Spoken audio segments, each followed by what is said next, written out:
Bom dia, boa tarde, boa noite, meus alunos. E aqui, estou aqui para falar com vocês sobre a terceira videoaula. E essa videoaula vamos falar dos gases, os famosos gases, né? O que são gases, gente? São pequenas partículas, né, denominadas moléculas, que se movimentam desordenadamente em todas as direções. O gás, ele é feito com três variáveis. Primeiro, a pressão. Né? O que seria a pressão?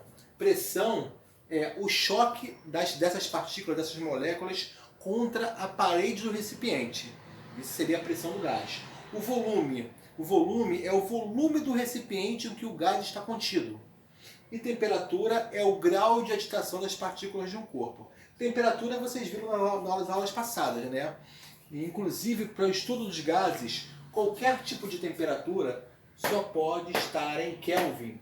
A temperatura final, a temperatura inicial, todos os tipos de temperatura só pode estar em Kelvin. Lembrando que se a temperatura estiver em graus Celsius, né, vocês vão ter que passar ela para Kelvin. E como é que vocês fazem essa passagem?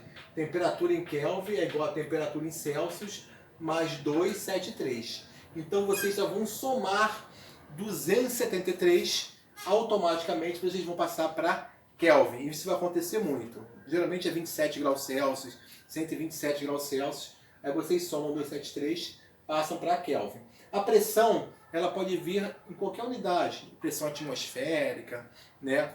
Qualquer unidade que vier o problema você pode usar. Você não pode usar unidades diferentes. Por exemplo, a pressão final numa unidade e a pressão inicial em outra unidade. E volume também. Você pode usar o volume metro cúbico, centímetro cúbico, litro, decímetro cúbico.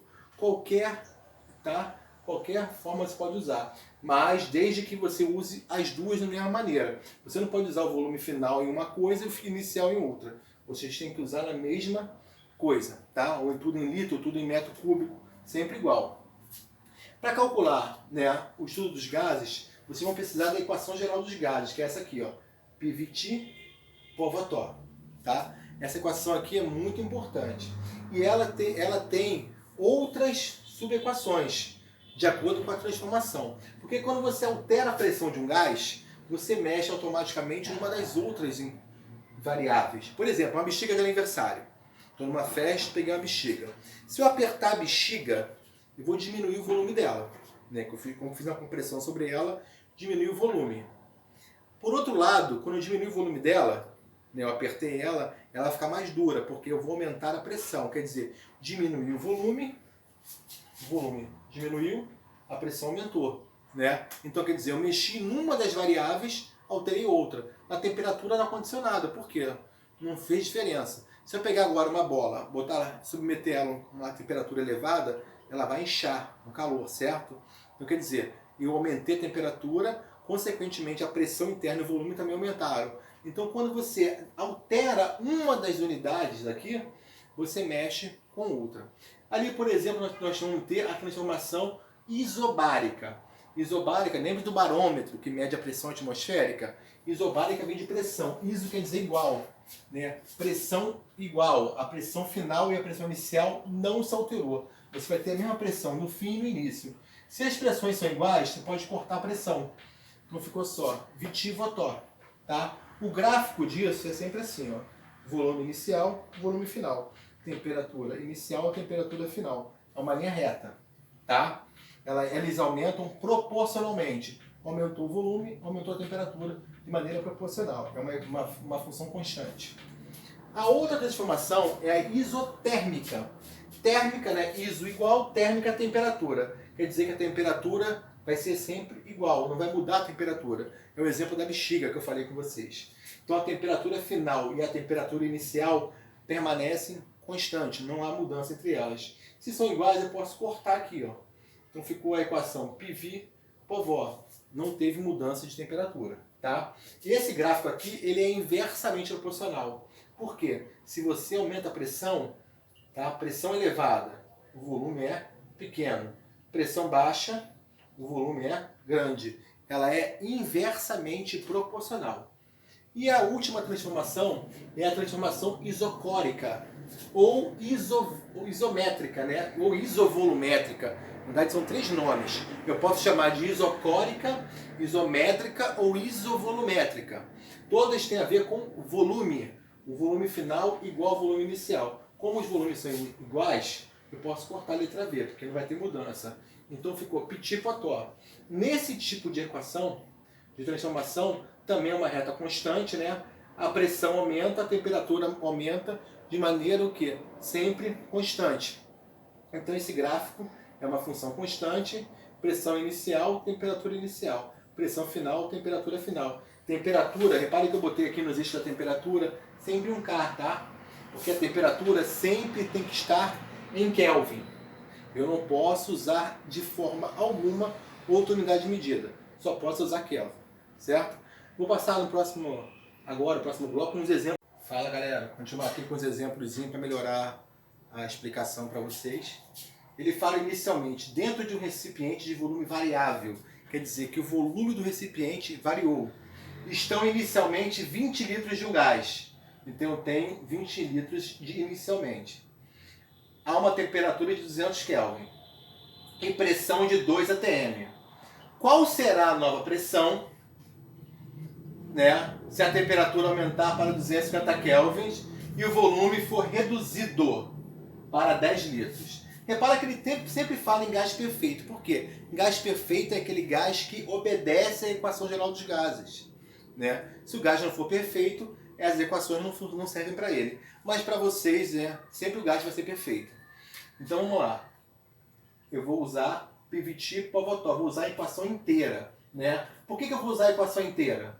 Porque todas as variáveis tiveram mudança. E ele não falou se teve transformação isocórica, isométrica, isobárica, não falou nada. Falou das todas as variáveis e todas tiveram mudança. Ele quer saber a pressão final. O volume final, 10 litros. Temperatura final, 250 Kelvin. É igual pressão inicial, 2 atm. Volume inicial, 20 litros. Temperatura inicial, 200 Kelvin. Não precisa botar a unidade de medida. Então vamos lá. Eu tenho aqui, ó, esse zero corta com esse zero. Esse zero corta com esse zero, certo? Então eu vou ter aqui P vezes 1 dá P.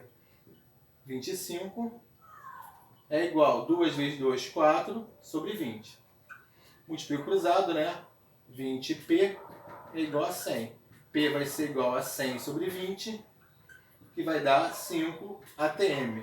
É lógico que eu poderia fazer aqui, né? Simplificar o 4 e o 20, dá 1 sobre 5, aí multiplicar cruzado, dá a mesma coisa. Ou simplificar o 25 com 20. A conta o aluno faz do jeito que ele quiser, tá? Mas eu tenho vários caminhos, mas cada um pode fazer do jeito que quiser. Eu gosto de simplificar, tem aluno que não gosta, tem aluno que faria a conta inteira, mas no final a gente chegaria aqui. Outro exemplo aqui de gráfico. O gráfico representa a isóbara. Quando ele fala isóbara, quer dizer que a pressão final e a pressão inicial são iguais, né? Então esse gás ele só tem isso, ó, Petit-Potó, não tem pressão, porque como a pressão é constante, você pode ignorar ela na fórmula. Não precisa botar o P de pressão, vai ficar só VT-Potó, tá? Então vamos lá. Qual é o volume final? V final, o último V, 60. Qual a temperatura final? Ó? 450.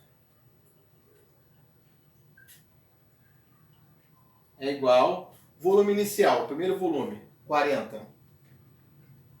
E a temperatura, eu quero saber a temperatura inicial. No caso ele chamou de X, vou respeitar ele, vou chamar de X também. Certo? Aqui de cara, eu posso cortar esse zero com esse zero. Aí ficou 6 sobre 45 é igual a 40 sobre x. Posso simplificar o 6 com 45, certo? Posso dividir por 3. Se eu dividir por 3, olha o que vai acontecer.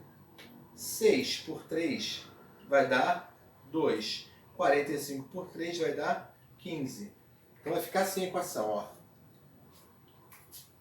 2 sobre 15 é igual a 40 sobre x, certo?